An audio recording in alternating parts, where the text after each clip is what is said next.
Welcome to the Paperback Possibility Podcast, the podcast where we decide what books we're going to be talking about every single month. We do. I think that's the same with most book podcasts. Yeah, I don't think they accidentally choose them. But then we kind of accidentally chose them. That was the format. It kind of is the format of the podcast, but we're playing fast and loose at this point.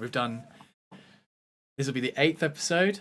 This will be in as many months. It'll be the 8th episode. Well, it'll be the 9th episode because we did our bonus one as well, if you remember, yeah. Which was Beach Read by Emily Henry, which was very good. Very good book. Today, we decided to step out of the format a little bit. We actually stepped out of the format a lot 2 months ago, where we did our break, where we talked about the books we'd read so far this year. And today, we've done the same thing again. We've stepped out of the format, but today we're going to be talking about a series of books that we found that we really quite like. We love. Are they going to be mirrored? Oh, they are! That's clever. Wow. So these books, if you're watching on an audio-only platform, we're looking at The Housemaid, The Housemaid's Secret, and The Housemaid is Watching by Freida McFadden. I am hugely looking forward to talking about these books today. With one caveat. If you've watched the program before, or what is this called? The podcast. If you've watched the podcast before, you know that I have a terrible memory. And it usually means that we read the books, and by the time it gets to recording the podcast, I can't remember anything. And we've really pushed that to the extreme this episode. We really have, because it's been about 2 months since we've read these books. We had a bit of a funny story with these books. Alfie picked them up. We ordered a book off Vinted. You got it for me. Yeah. So we ordered a series of books off Vinted, and just like a collection.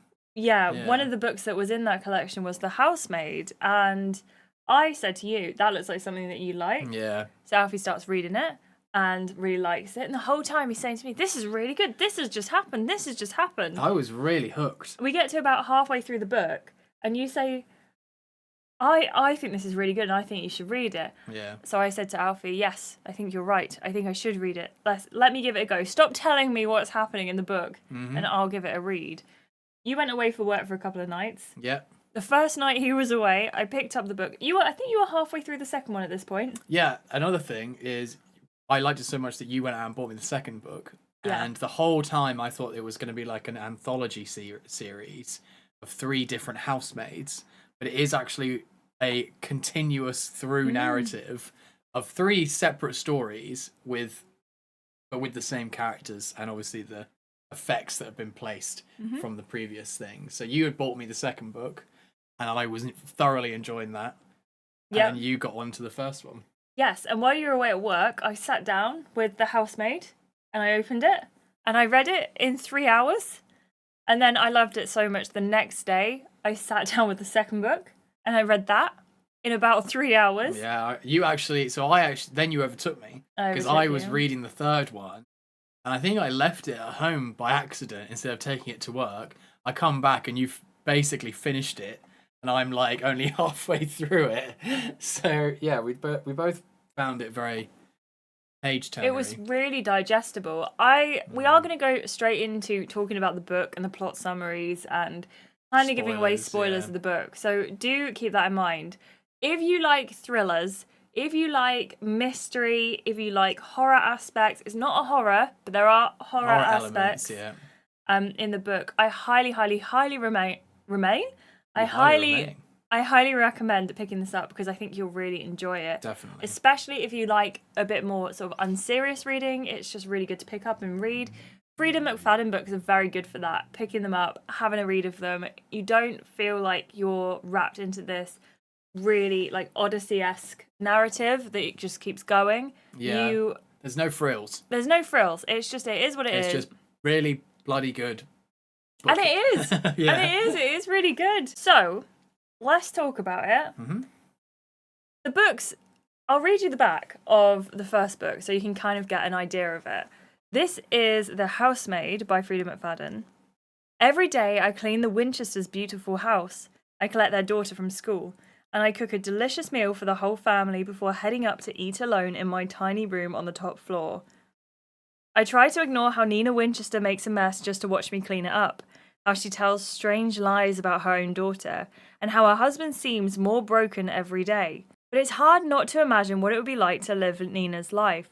The walk-in closet, the fancy car, the perfect husband. I only try on one of Nina's pristine white dresses once, but as soon as she finds out, and by the time I realise my bedroom door only locks from the outside, it's far too late. But the Winchesters don't know who I really am. They don't know what I'm capable of. I don't think the back does it any justice. I think that's almost on purpose, because the actual story is a bit not that. It's not really that. It is that to begin with, but it's one thing that I really loved about this book is when you're writing thrillers and you're building your plot around twists, you have to know that your reader is looking out for the twist. Yeah. And something that Freida does really well in the first two, not so much the third one, but particularly in the first two, and particularly in the first one, she does the like bait and switch twist, where it's like, this is the twist, and you thought that was the twist, but actually this is the other twist that you didn't actually see coming. And she does that really, really well. And that's what keeps you into it, because the page, once you realise that's what's happening, that you don't actually know what's going on, you just keep reading because you're desperate to know what happens. That's the thing. And I think I remember you getting to that twist in the book and turning to me and being like, oh, yeah, I cannot believe this just happened. Yeah. You didn't tell me what the twist was, because I think at this point we decided that I was in fact going to read it. Yeah. And I think one thing that we have to talk about when it comes to Freida McFadden's books, because it happens in a lot of them, not just this series. I've read a couple more since finishing the Housemaid series, and if you don't want spoilers for Freida McFadden's books, close this podcast off now, because this is a very typical thing that she uses in her literature. And that is, and I'm assuming you've closed it off if you don't want spoilers, she switches the speaker of the narrative. Yeah. And I absolutely eat it up. I think it's such a good way of doing things. I'm not going to tell you when it happens in this book, but we have the story by Millie, who is our main protagonist. She's amazing. She is the housemaid. She is the housemaid, as Alfie says. The book switches narrative, goes to a different speaker, and it closes out pretty much by switching between the two again and again and again. This book is really quite good, I think. Oh, I think it's excellent. I think I rated this a 5 out of 5. If you want to be a writer, this is how you do it.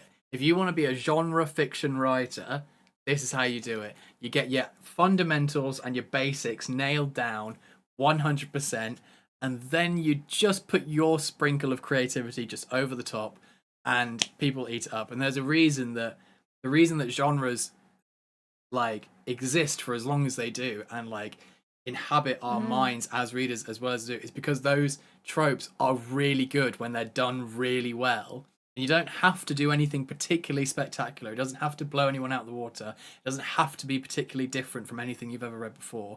What it does have to be is good to read. And that's what Freida did with The Housemaid, and does it throughout the next two books, is she just gets the fundamentals perfect, and then she can build out from that this not really particularly unique, but this narrative that is unique to this story and memorable, because you're so engaged with it because of how she does fundamentals. Absolutely.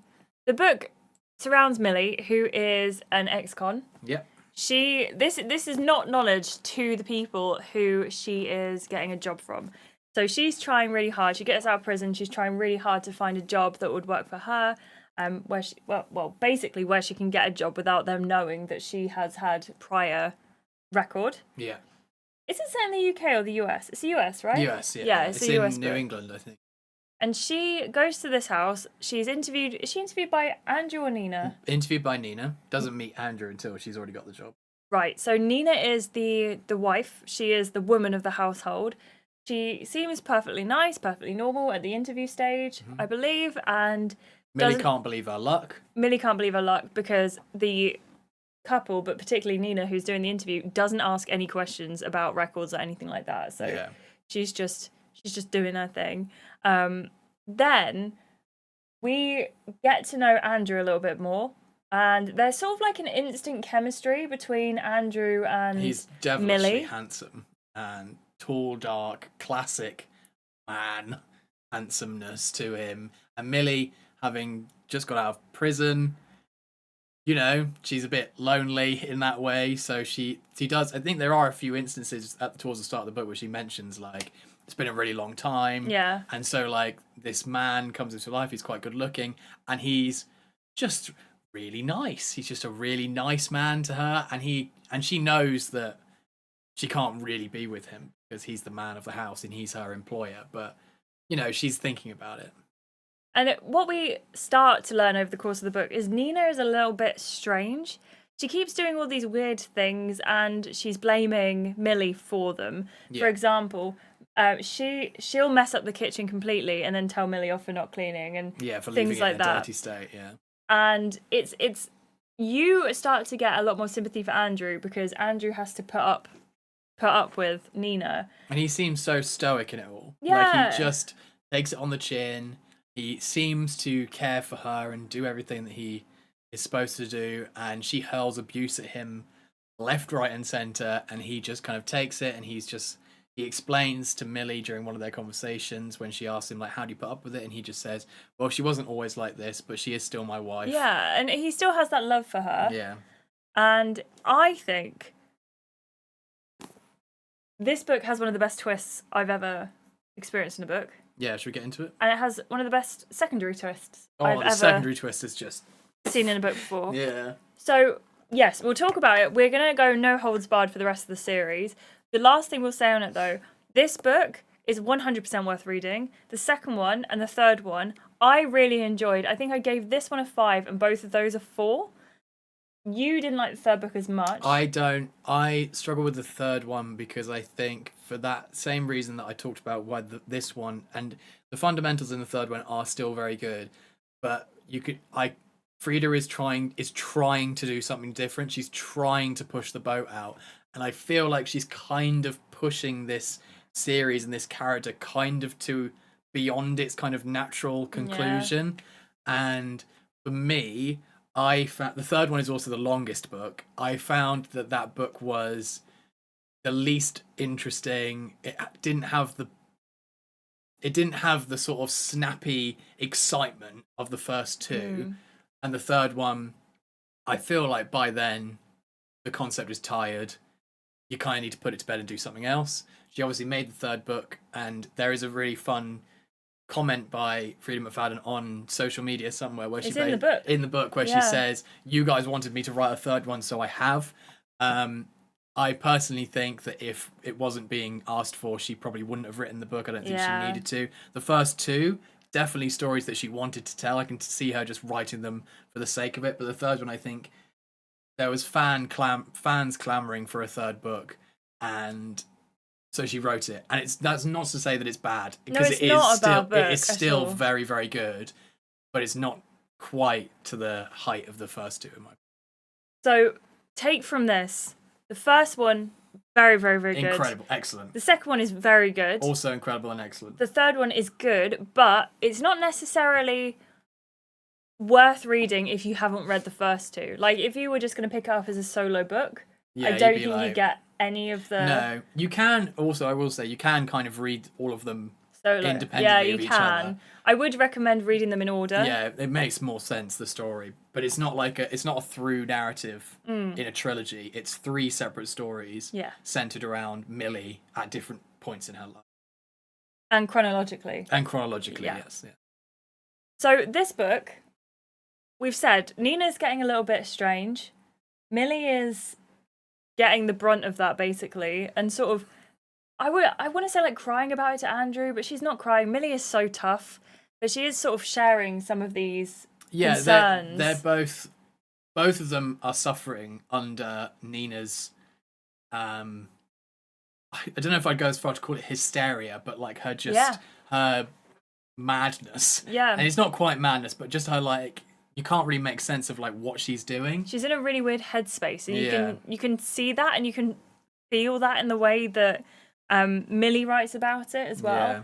And do we talk about? In fact, we are going to talk about it. But the second speaker, Yes. we get to the sort of midpoint of the book.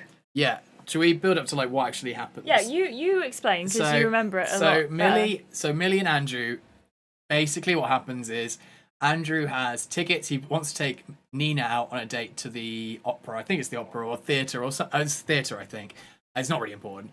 But they're going out and Nina's asked Millie to get the tickets. Nina asks Millie to get the tickets, and then Nina ends up cancelling for some reason. I think she says she's sick or she can't go. She had something else on. She had something else on, and Andrew is like, "Oh yes." She seems to have double booked herself, and she blames Millie, and she's like, "I told you I had this thing on to this day. Why did you book the tickets for this day when I told you?" And Millie's like, "But I am certain that you told me to specifically book it on this day because you didn't have anything on." And Nina's like, "You're just an idiot. I don't care. Get out of my face." And Andrew's like, he like takes sympathy with Millie, knowing their situation together in the house with Nina, and he's like, "Look, I'm not going to blame you. I'm sure it wasn't your fault. I'm sure it's just a misunderstanding. But I've got nothing on. I've got these 2 tickets. Shall we go? And we'll just go and have a good time." Yeah. And Millie's like, "Oh, I don't know about this. I'm going out with a very attractive man that I know I'm not supposed to be attracted to." But at the same time, she's also like, "Why shouldn't I go? Yeah. Like, I have a really stressful life at the moment in this house. And I've Do you know what we didn't talk about? What? This is good, important context. Millie is a live-in maid. Yeah, she lives in the house. She lives in a box room upstairs on the top floor in the attic room. That was in the blurb. And so Andrew was like, "Come on, Millie, let's go out. Mm-hmm. Yeah, I've got the tickets. You're not doing anything. I'm not doing anything. Let's just go and enjoy it and have a good night." And Millie's like, "Fine, but I don't have anything to wear." So then she borrows one of Nina's dresses, and they go out together. And Andrew is clearly like, "Oh, that Millie is really something." Because Nina had given Millie a bag of her clothes. Yeah, her old clothes. And said, "Get rid of these if you want, keep them if you want, doesn't matter, just get rid of the clothes." Yeah, because they don't fit me anymore because I've gained a lot of weight. Yeah. So Millie decides to wear one of these outfits, which does come back. Yeah. In a bit, but yeah, they go out to the opera. I think it was the opera. It was something like the Met, something like that. Yeah, something that was like a big fancy show. That tickets are like hundreds of pounds. It's not like Millie's like, "Oh my god, I've just gotten out of prison and now I'm sat in this like really fancy thing. What's going on with this really handsome man? All this stuff going on, and you know what's going to happen. One thing leads to another. They end up having a few drinks. They go back to a hotel. Bish bash bosh. Literally. They sleep together. Yeah. And so that's what happens. And so now we're in a situation where Millie and Andrew are sort of having this kind of romance outside of Nina. So before long, this romance has sort of been going on, and Andrew and Nina end up having a massive argument, like the final blowout argument. And Andrew's like, "Do you know what, Nina? Just leave. I don't need you anymore. You know, Millie and me, things are happening. Just get out. Just get gone. I'm done with it."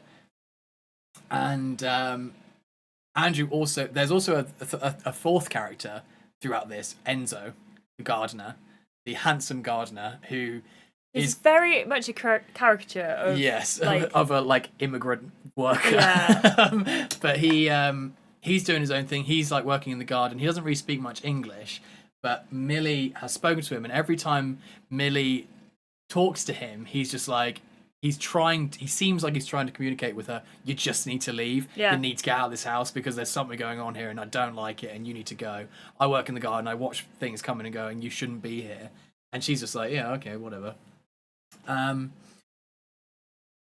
So that night, after Nina has been kicked out, Millie goes up to her bedroom and she goes in and she goes to open the door and she finds that it's locked. Yeah. Boom. Part 2, switch perspective. We're now in Nina's perspective, and Nina gives us the whole background about why everything's been happening and why she is the way she is, what Andrew really is, and oh my god, it's just so good. I remember like turning the page and it's like part 2, and I'm like, and it goes again, and it's like, Nina, how to like make your abusive husband leave you, and it's like, oh, it's so good.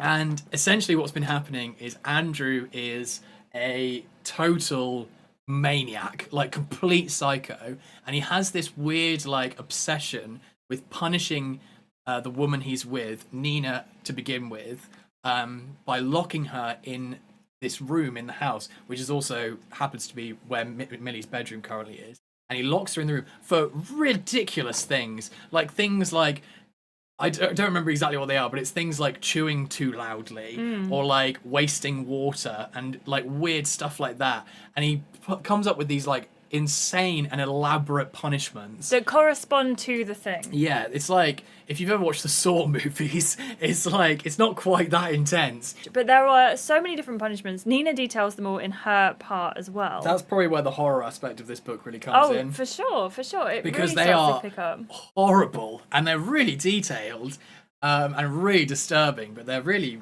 very good. Absolutely. So Nina's going through all this stuff with Andrew, and she gets to a point where her will is kind of being broken down, but she's being kept strong by this idea of her daughter and keeping her daughter. She's like, I just need to get out with my daughter. Few days after they've had this, whole thing, Nina wakes up from like a sleep. She's having a nap or something. And she goes upstairs and she finds that her Cecilia, who's the daughter, at this point is a baby, and she's in the bathtub and the water's running. So there's obviously the inclination that Cecilia was going to drown. And Nina realizes that she's been drugged and she's really struggling to get to Cecilia because she can't move properly and all that stuff. And the police show up and they're like, well, you're clearly on something and you've just done that to your daughter. And Andrew's like, yeah, I don't know what was happening. Like, I called the house.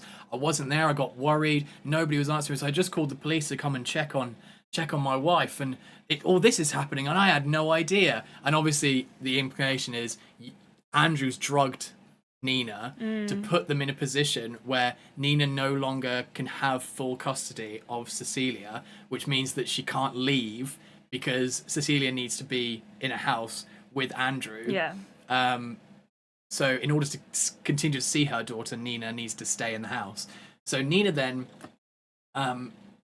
basically invents this new persona to get out of the house. Yeah. And so she starts putting on weight. She starts doing random crazy stuff around the house that doesn't make any sense to try and make Andrew no longer attracted to her so that she can be rid of him.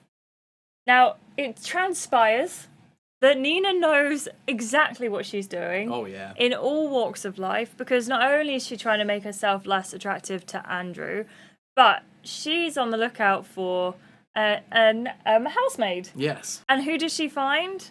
Only an ex-con. Only an ex-con who is in prison for murdering the trigger warning, murdering a rapist. Yeah. So Millie goes to prison for murdering a man who raped her friend.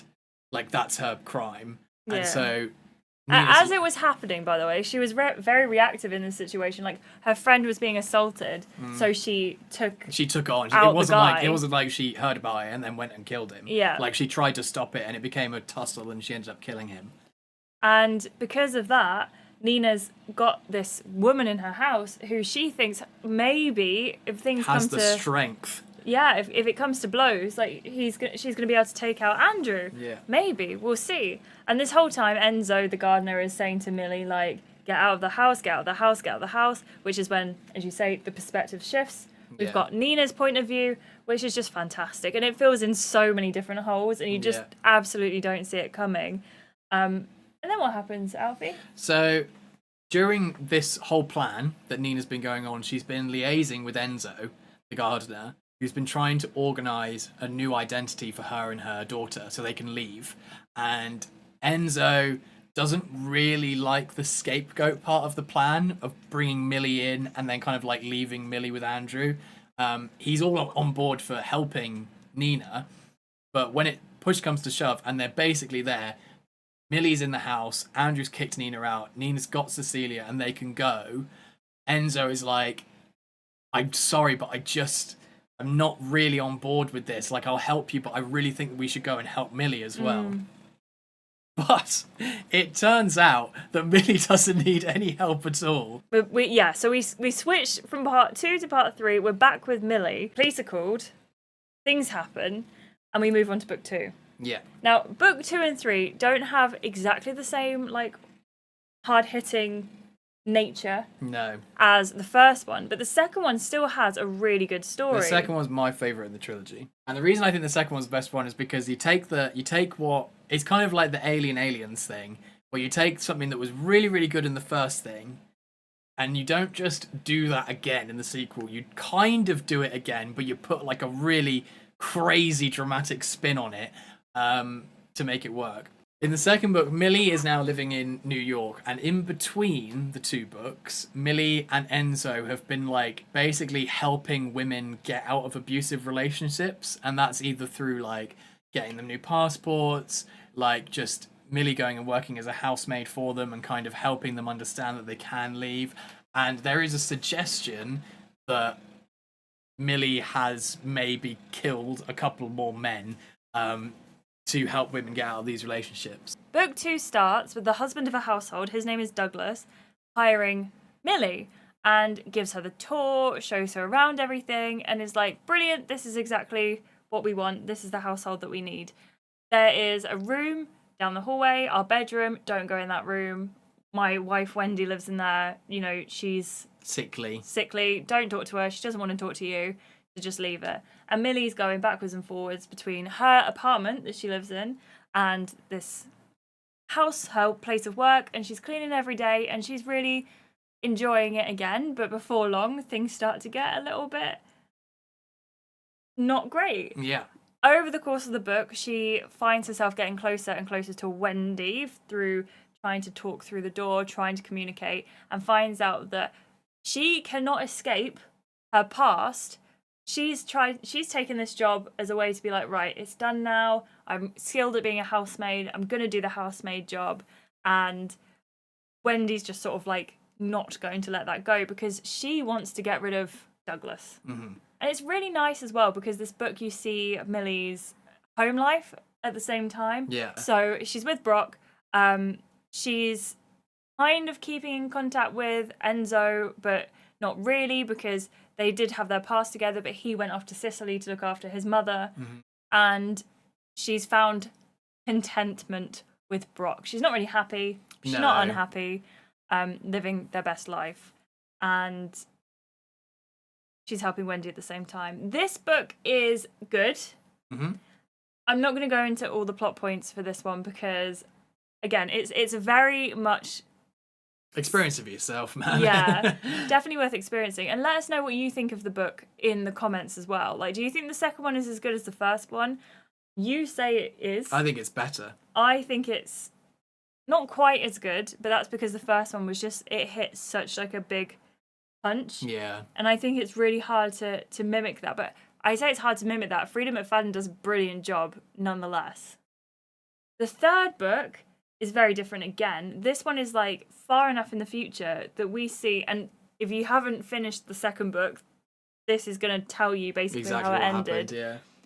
Millie is now married to Enzo because they got together at the end of the second book, and they have 2 children who are like 11 and 7. So it's they're like nearly a grown. decade, over a decade since the end of the second book.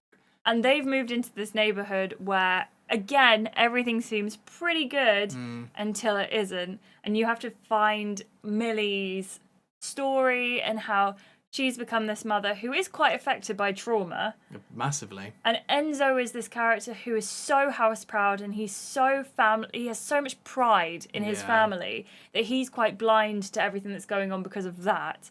His daughter is at that age where she started to get like creepy looks from guys. Yeah. And then their son, who is the youngest, is just trying to live his best life. But the story is basically where we are so taken by Millie and Enzo's story and trying to work out who they are and who their neighbours are and everything that's going on. We do turn a bit of a blind eye to the children and don't pay them as much attention as we probably should. And I think that's really well done considering the way the story goes for the third book as well. Yeah, definitely. Which, again, we won't go into details during the podcast because it is something that if you haven't experienced it yourself, please go and do that. And if you have experienced that and you do want to talk about it, let us know in the comments as well, because we'd love to talk about it more. And if you do want to hear us talk more on either of those second or third books in depth, let us know, because again, it's like we're quite happy to do it. It's just, is that something that you'd want to hear? Yeah. I really like all 3 books. I do too. I think Massively. they're so worth great reading. trilogy. 100%. I will also give a little shout out to One by One, which is the book that I read straight after. Again, read it in a sitting. So good. Really enjoyed that. You're just about to start I'm literally just about to start that book, yeah. And I think it's a good... she's just a great author. She is fantastic. Freida McFadden, watch this space.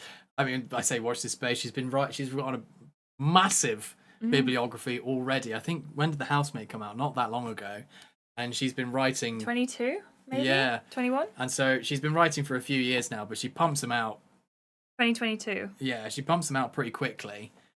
But they're all just so good. Great thriller writing, really top quality fundamentals and excellent characterizations. Nothing that's gonna... You're not gonna take this book to like and show it to an alien and say like, this is the best example of literature that you could find on this planet, because it's not. But it is really good, and I think for readers, for people who are proper readers like we are, who just want good books to read, this is it, man. This is just good fundamentals and great writing that is just easy to read, and you can get all 3 done like Ashleigh did in 3 days. And just have a great time doing it. Things to note with Freida McFadden as well. Her books often go on sale on Kindle for 99p. Yep. So please keep an eye out if you're a Kindle reader. If you're not a Kindle reader, the paperbacks are often £3 for £6 in the works. Yeah. And I think each of The Housemaid, The Housemaid Secret, and The Housemaid, the third one. The Housemaid is watching. The Housemaid is watching are like £5 each in the works. And it's the rest of her books that are in the £3 for £6 deal. They're really easy to pick up in charity shops. I think most charity shops have a Freida McFadden book in. Similarly, I think that these particular books are really easy to pick up on Vintage because they were in the works deals and they're so cheap. So I highly recommend picking those up when you can. I think we are going to read a lot more Freida McFadden books. I wouldn't be surprised if she finds her way back into the podcast by the end of the year. I think so. So watch this space. Please go and check out these books if you haven't already. They're very good. Everyone talks about them. They're incredibly hyped. And they're worth the hype, man. I think that you could argue they're overhyped in the sense that everyone talks about them, but they're not overhyped in the sense that they're good, because these are very good books. Yeah. And I think there's something in there for everyone. There's a bit of romance, there's a bit of thriller, there's a bit of horror. There's aspects that are just going to fit every single person. If you don't like stories where someone is particularly hurt, don't read it. If you don't like domestic abuse, don't read it. If you don't like graphic portrayals of people pulling their own teeth out, don't read it. And if you don't like child endangerment, definitely don't read it.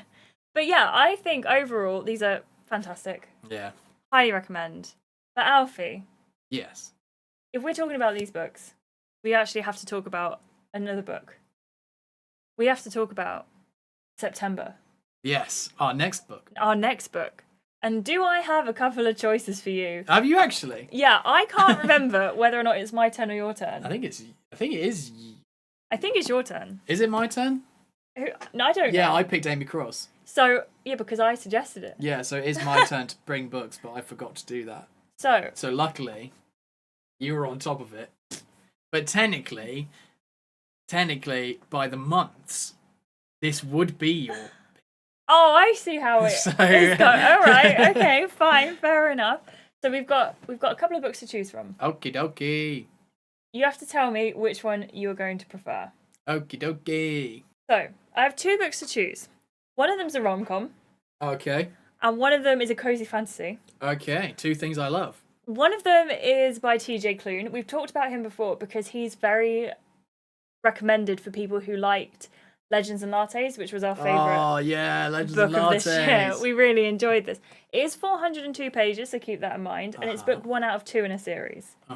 This is The House in the Cerulean Sea.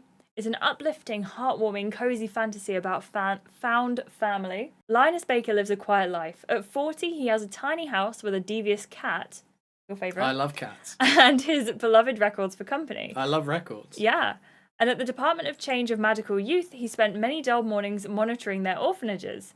Then, one day, Linus is summoned by extremely upper management and given a highly classified assignment. He must travel to an orphanage where 6 dangerous children reside, including the Antichrist. Oh, yeah.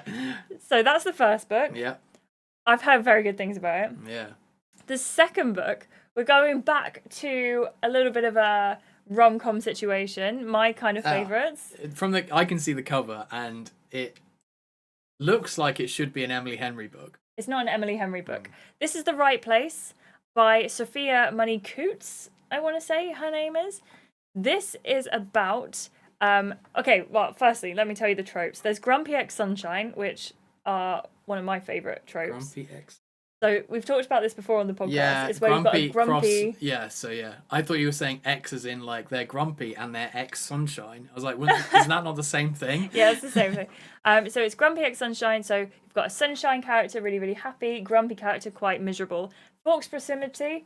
So forced proximity, which is where they're forced to spend time together. And there is a celebrity romance as well. Oh, I love celebrities. So from the outside, Maggie Lemon has a perfect life. But her and her husband have been trying for a baby for 5 years and she's exhausted. She's seen countless fertility experts and followed dozens of diets and homeopathic recommendations, even given up her dream restaurant in London when doctors suggested the stress might be too much. And now her estranged aunt has died, leaving her hotel in Provence to Maggie. It's been years since Maggie visited the hotel, and there's a lot of work to be done. She knows she should sell it. But when a disgraced Hollywood actor hiding out of the hotel lends a hand, the load feels a lot lighter. Is it just the chemistry with this handsome stranger, or is it starting to feel like Maggie might finally be in the right place? So we've got 2 very, very different experiences here. Yeah. That one's 440 pages. This one's longer. That one's longer, yeah. So, but it might be reading quicker because it's obviously a romance, it's a rom-com. So it's up to you what you want to go for. TJ Klune has been highly recommended. I've never read anything by Sophia Money Coates before, but apparently it is for fans of Emily Henry. I'm at the moment reading my second Emily Henry book, so I kind of feel like I'm very up for that. That being said, I'm really interested in the Antichrist story, but I'll let you decide what you prefer. So after much deliberation, I think I'm going to pick The Right Place by Sophia Money Coates. I think that sounds like a fun thing. And to be honest, like, fantasies are a genre that is constantly something I've tried to get into but never quite been able to. But romance is a genre that I've never tried to get into, and I really, really liked that Emily Henry book that we read. So I'm thinking I'm going to listen to my brain instead of my heart here and go with the romance book, because I think I might enjoy this more. Yeah, and if you don't like it, that's fine. Then we'll talk about it on the pod. We'll talk about it. So we're going with The Right Place by Sophia Money Coates. Please feel free to pick it up and read along with us. It's 99p on Kindle. It looks like it's also available on Amazon as well, so you can get that for $11.99 if you want to add the narration as well. Yeah. I feel like we're going to have a good September. Why not? I think back in October, we're going to do a spooky book or something like that as well. So if you've got any suggestions... That's my pick. If you've got any suggestions for Alfie to pick from, please let us know in the comments, either on Spotify or YouTube. I hope you enjoyed the podcast. I hope you enjoyed it too. And I hope you enjoyed reading The Housemaid. If you have, or if you will, by Freida McFadden. This series of books is honestly super, super good. And our podcast did not do it justice, but please go and pick it up if you haven't already. You'll love it. You heard it here first. If Alfie likes it, you probably will too, because he's very hard to please. No. Thank you so much for watching, everyone. I hope you enjoyed it. From me, Ashleigh. And from me, Alfie. Have a really lovely month, and we will see you on September 22nd for The Right Place. Bye. Thank you so much, everyone, and we'll see you soon. Bye.